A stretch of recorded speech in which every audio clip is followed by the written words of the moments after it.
Well, many of you have been sending those messages to the interactive pages we have made available for you, especially on my Joynews on TV page on Facebook, and interactions have been quite good. Another platform is the shortcode 1760 for you to get interactive. Exactly. Okay.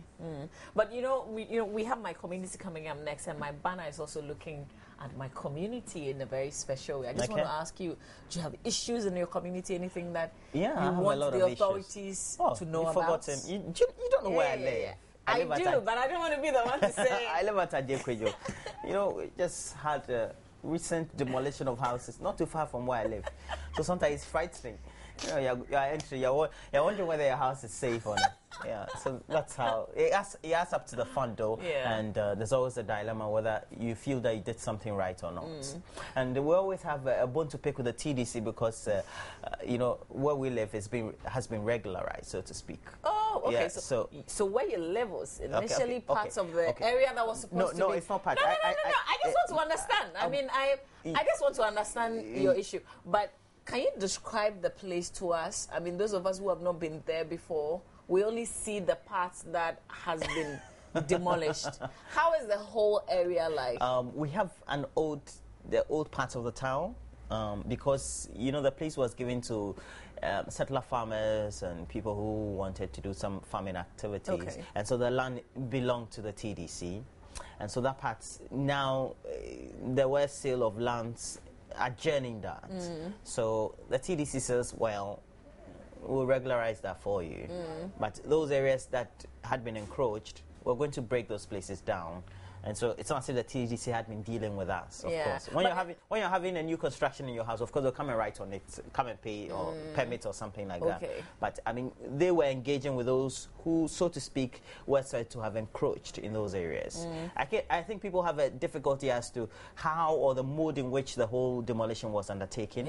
So those are just moral issues, not really legal issues. But what I really want to picture is how the area is. Is this like a planned community? Oh yeah, it's more like a planned community. There are lanes, well interspersed lanes.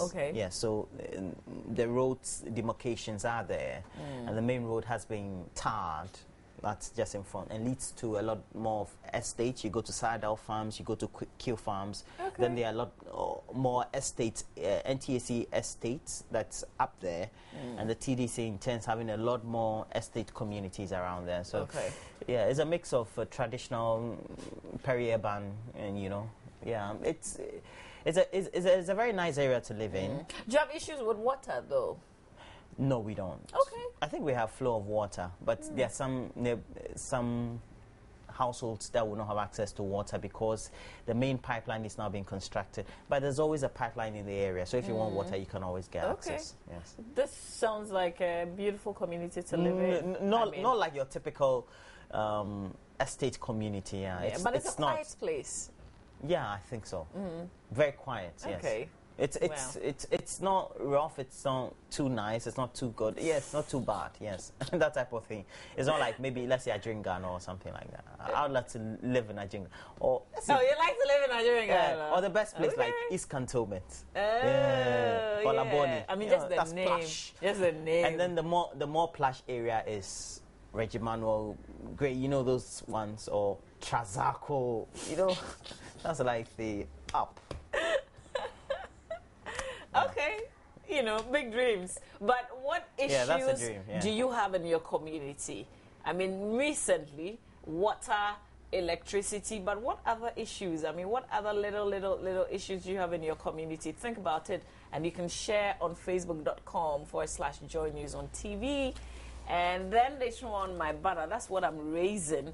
We'll all share the issues that we have in our communities that we want the authorities to pay some attention to. And I'll also be asking you what you've been doing to contribute towards improving the situation in your community. This is the AM show, the Monday edition. Do stay with us. We have a lot more coming your way.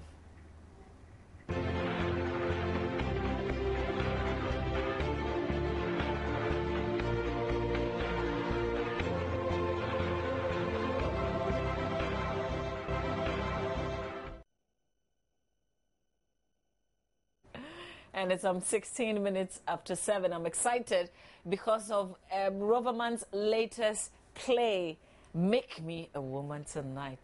I don't know how we say it, but I'll find out. All right, with me here to talk a lot more about Make Me a Woman Tonight is Kweku Siedu of Roverman Productions. Kweku, Make Me a Woman Tonight. How do you say it? Like, I mean, do you say it strongly or should it be soft? No. Make me a woman tonight. Adults only.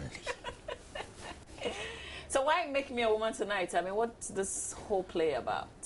As a new year, as a new beginning for us, 2014, we want tackling issues in our marital home, in our relationship. And sex is one of the major things that really does not really make our marriage relation. People don't know how to handle the issue. There is no satisfaction in relationship and all those things. So we brought this theme out, Make Me a Woman Tonight, which talks about a couple got married in the evening when the action was supposed to happen. The man started coming up with ideas and stuff. Being a footballer, giving formula on the field and how you have to defend, how you have to, the wife in lingerie, doing everything she could, going to the bathroom to clean the mouth. The guy goes there and he does 40 minutes. Comes and flowers on the bed. Oh, who has come to make this place dirty? Clears everything, relay the bed. The wife goes to change, comes, the man is snoring. So you can imagine how it will be like. Wherever the woman tries to take the issue, the guy was not just ready to address it. So we really want to talk about sex and other things. And we feel adult only is very important because our plays are for family. So that when you bring your kid and he has start asking him questions, you don't call Uncle Ebo to answer them for you. Okay, so this is strictly married couples. Yeah. I mean, older and people. People who are in the process of getting married. Okay. So, and this is sex. Yes. Deep down, it talks about the issue. You know, there are guys out there and there are ladies out there, they've never indulged in this kind of activity, but they are experts. They read things that does not really... Theory is different. Yes. And you know, there is a line in the play that goes like, marriage is to deception as momoni is to soup. You get it? Okay. Yeah. Momoni is despicable. Marriage is deception. Yes, momoni is despicable, but when it's in the soup, oh my God, it's something else. And when there are issues and you come to the public, you need to put up the face so that everybody will feel it's okay. The fact that you've had fights. I was just standing here watching people in cars. You see somebody doing the right driving, somebody doing the left watching, and it's exciting. You could tell what is happening, but you need to make the world. So me, I'm not married, but at least with this play, I get some things that it's not just going there, peeing that. They are beyond it. There is real life. Of course. So when is this play showing? We're doing the premiere on 27th February, and then we're doing the public showing 1st, 2nd, and then 8th and 9th of March. Okay. And it's still the regular 8 p.m. first show. Yeah. But there are new exciting things this year. We have a new brand on board, Airtel Money. Okay. Secure, safe, and instant. When you can buy your tickets with Airtel Money. All you have to do is buy through the nickname Roverman Production. All you need to do is get enough credit on it, and then you can buy your ticket. So you will not need to walk to any outlet. You can buy from the platform. If you don't have an Airtel, you just need to get an Airtel number, and then you're gone. You know, things have gone up. So have the rates, your rates, have they changed in any way? Roverman is the only platform that if we take something so serious, we'll be bashful. Event organizations or other media houses or other event houses can price events how they want it. But if we do, we'll be bashed. So the last time it was 50 CDs. Yeah, we are still doing 50. Okay. Even though VAT and other things have changed. When we buy the tickets, you don't issue us with VAT receipts, so please don't talk about VAT. Now we are going to print it boldly, so that when you come, you take a picture by it when you go home, At least we value our customers, and we understand that we have a responsibility to society, that we want to improve and grow society. So sometimes it comes with a price, and these are some of the things we have to go about. Every company thrives on revenue and profits, but sometimes you have to forego some things to achieve some goals. So that is the basic rules. So this is the first quarter play, because I know your plays are quarterly. Yes, first quarter play. Okay, and it's Make Me a Woman Tonight. You said the dates are? 1st, 2nd, 8th and 9th, brought to you by Airtel Money, with support from Herbal Technology and Vortic and Rover Reports, and powered by Multi TV. Okay.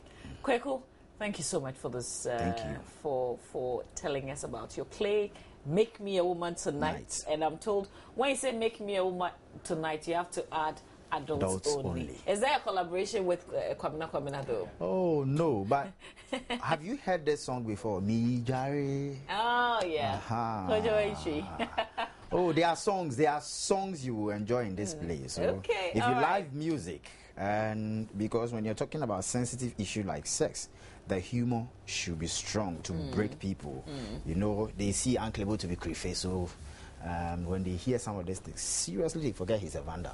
So, I didn't know. He's a vandal. Oh, okay. So this is sort of like the other side of Uncle that perhaps you haven't seen. He's a vandal. Before. And the National Theatre venue hasn't changed. No. Okay. We have no place else. All right. So we'll be there to see this play. Stay with us here on the AM show.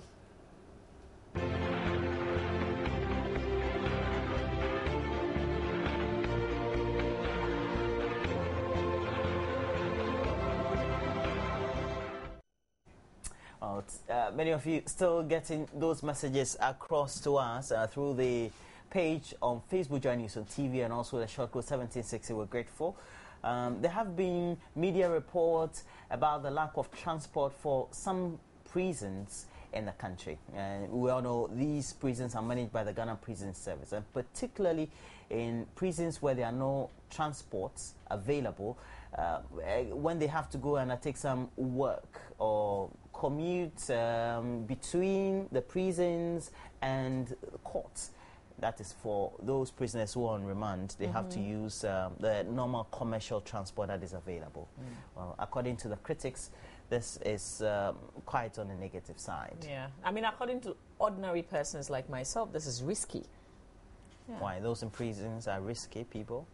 Yeah, of course. I mean, that's why they're in prison. They're in prison for a reason. Yes, but also they're expected to reform when they're in the prisons. So. Yeah, but not with us at the same time. I mean, reform is supposed to take place in a certain environment before they mingle with the rest of us later on. Yes. But I think the question is, why do we have the current state pervading in the various prisons that we have in the country? And the current pervasive phenomenon means that we could also put the lives of those wardens or those very personnel of the Ghana Prison Service in danger. Very soon we'll be speaking to the Chief Public Relations Officer of the Ghana Prison Service, DSP Vitalis Aye. We already have him on the line, I've been told. A very good morning to you. Particularly, why do we have this current phenomenon where some of those prisons don't have their own public means of transport? Hello, good morning. DSP Vitalis Aye. Good morning, Roland, and thanks for having me. Hello, good morning. Good morning. Okay, why do we have the current phenomenon where your prisons don't have means of transport to commute between whether it's the court, the hospital, etc., when they have to transport the various prisoners? It will not be really accurate to say the prisons don't have transport across the country. We have transport. We could just say that we have some logistical challenge, which includes transport. But when it comes to executing our duties, it's not all the time that the prisoners are in the vehicle. Depending on where they are going and what they are doing, you could see prisoners and the prison officer in town doing work. That is part of their reform. Going to court, yes, depending on the distance of the court, they could walk, but they could also have a transport. So it's not entirely true that all over the country there are no vehicles in the prison service. We have vehicles, it's just that they are inadequate. And when did you start noticing that you have some of these constraints? I think we've been speaking about the constraints and the challenges facing the prison service for some time now. I mean, it's a fact that the country is going through some challenges, economic challenges. The economic downturn has affected every part of this country, every facet of the economy. And the Ghana Prison Service is not an exception.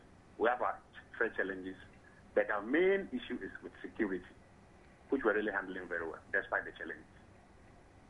Now, particularly when the issue of security comes in, and in some instances where you have to transport some of those prisoners, if you have to go to court for cases, etc., in some level of public transport, is that not a danger to the personnel in itself, and also even for the prisoners?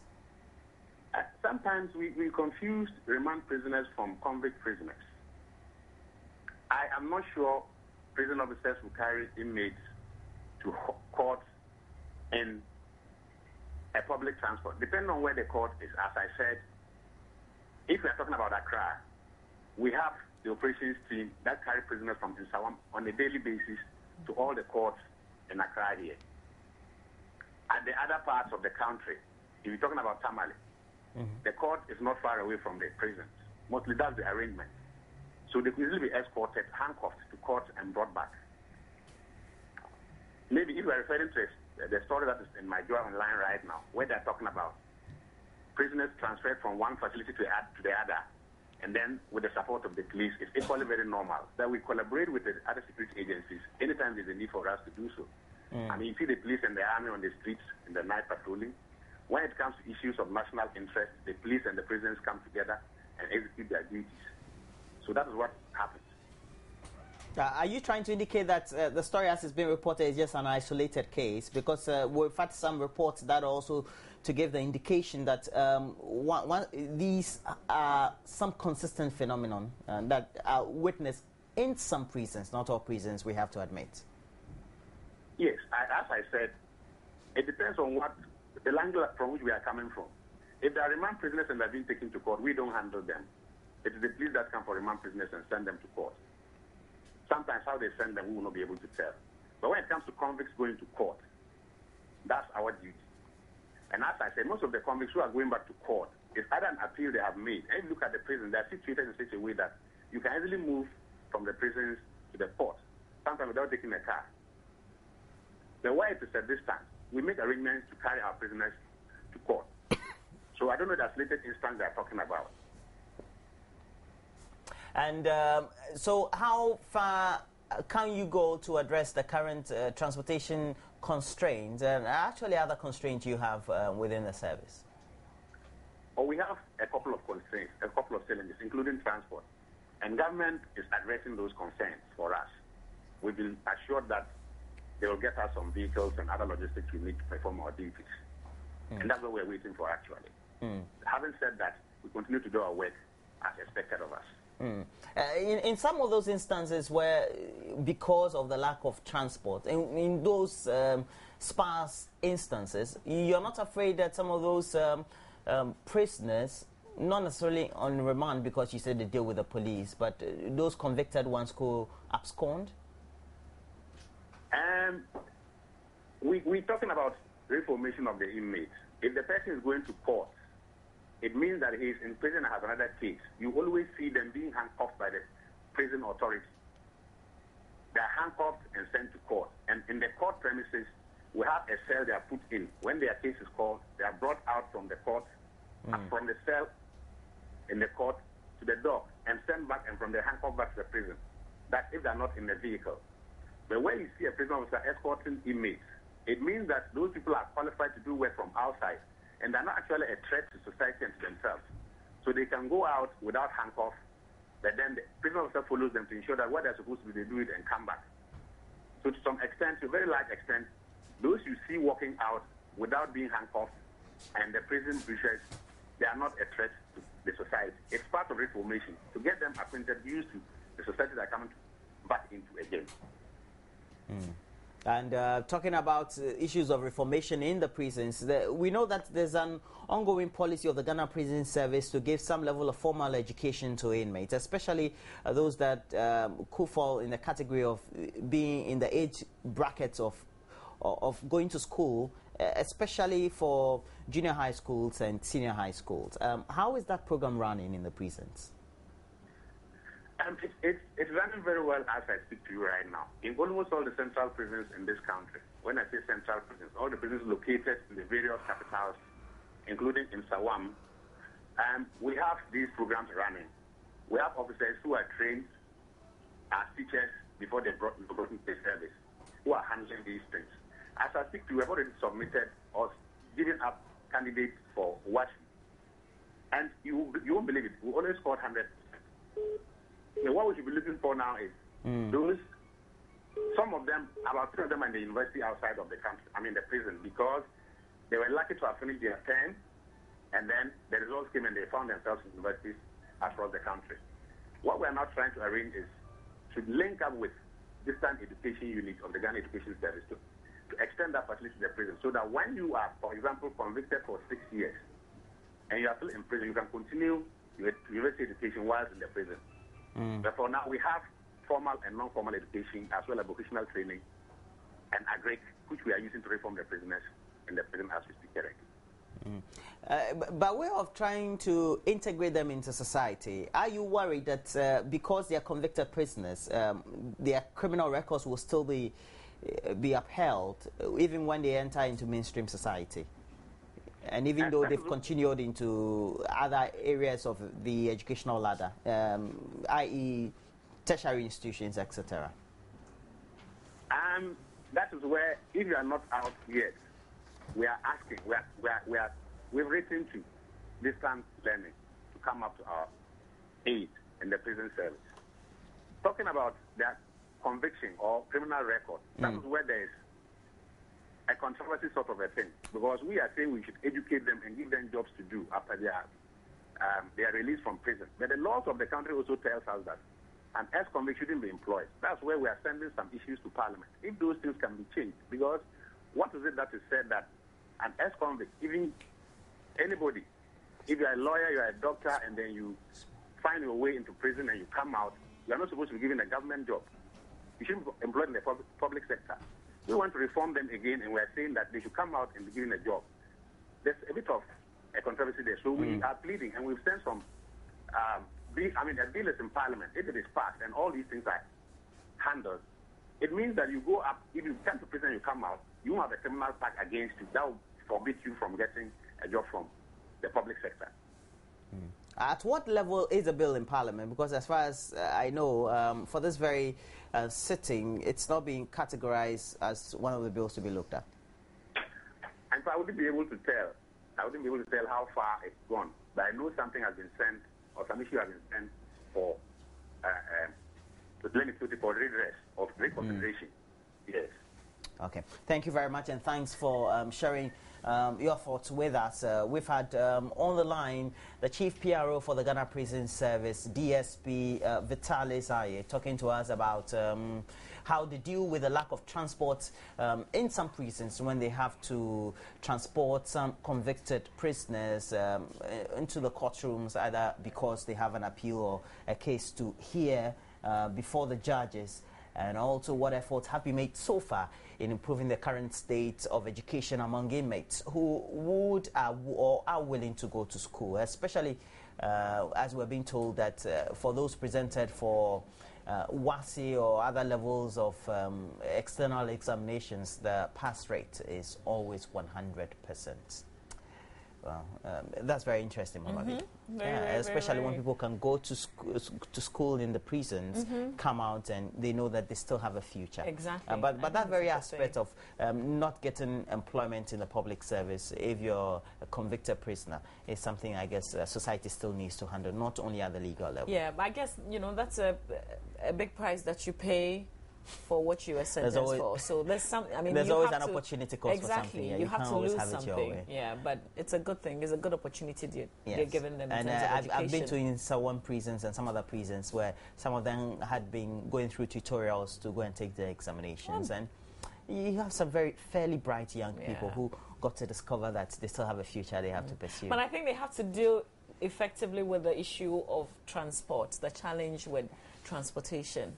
Yeah, I still don't know whether there's a fear in itself if the prisoners are being transported in public buses or with public transport, because I mean, really, it depends on where you live. If you live especially close to the prisons, you see them going around the communities with prison wardens, etc. Okay. So I don't know, maybe we're thinking too much about some of these things. I mean, maybe it's not scary after all. I guess would you say we're getting euphoric? No, the problem is you're not sitting together with them, are you? I mean, they're just using the vehicle. Yeah. As it is. But the point is, because it's a public transport, I mean, how safe is it? Supposing they stop the driver, you never know how they stop even the driver and they get to abscond. What happens? We're thinking about some prison breaks, but yeah, I guess those are always pointers we can always refer to, right? Yeah, because it happens, definitely. And it can always happen. Well, we'll have to take a short break. When we come back, we'll be looking at the patient's charter. What right is there for the patient in that very charter? If you go to the hospital, what do you have to do as a patient? What right do you have? Do you have the right to ask questions and to get or receive answers? Those are issues that we have to look at. Very important. Stay with us. We'll be right back.